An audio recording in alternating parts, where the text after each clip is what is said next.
What's going on, peoples? I'm back again with another video. This one's called How the War on Drugs Betrayed America. Let's get into it, folks. And don't forget to subscribe. This episode is brought to you by AJ Plus. In a 1971 speech to Congress, President Richard Nixon called drug abuse America's public enemy number one. In the same speech, he declared war on drug addiction, and since then, the war on drugs has been a controversial policy issue for the United States. After 4 decades, we want to know, did the war on drugs work? Well, in the last 44 years, Nixon's connection between crime and drugs has had far-reaching consequences, particularly in terms of race. Human Rights Watch has reported that in the 70s, African Americans in the U.S. were already being overrepresented in drug arrests, with twice as many arrests as Caucasians. But since the war on drugs began, African Americans have been arrested for drug offenses at 5 times the rate of white offenders, and yet on average, Caucasians commit more drug crimes. Part of the reason for this discrepancy has been attributed to unfair drug sentencing laws, specifically targeted toward minorities and the poor. In 1986, President Ronald Reagan signed a bill that authorized the Anti-Drug Abuse Act. This enacted mandatory minimum sentences for convictions concerning a number of drugs, including 2 forms of cocaine. Crack cocaine, which was cheaper and more commonly used by the lower class, carried a mandatory minimum sentence of 5 years for 5 grams.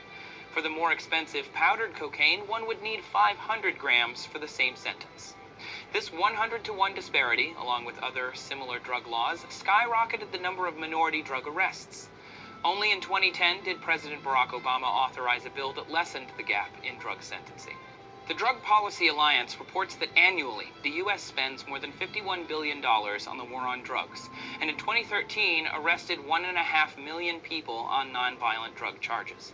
In fact, some estimates place the total amount spent by the federal government on the war on drugs as high as $1 trillion. And yet, addiction rates have been unaffected, drug prices have dropped considerably, and the U.S. has the highest incarceration rates in the world.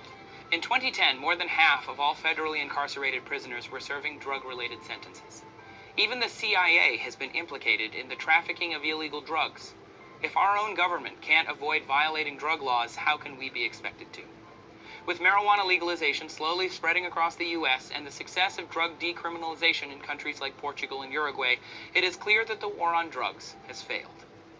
The illegal drug trade is a complex and sometimes overwhelming system to understand. To learn what the whole story of an 8-ball of cocaine can look like, check out this video from AJ Plus.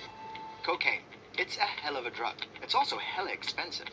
An 8-ball, an eighth of an ounce or 3.5 grams, costs around $250 in the US. But what's the real price of that little baggie? There's a link to that video also down in the description. Thank you for watching Test Tube. Please subscribe. We appreciate your support.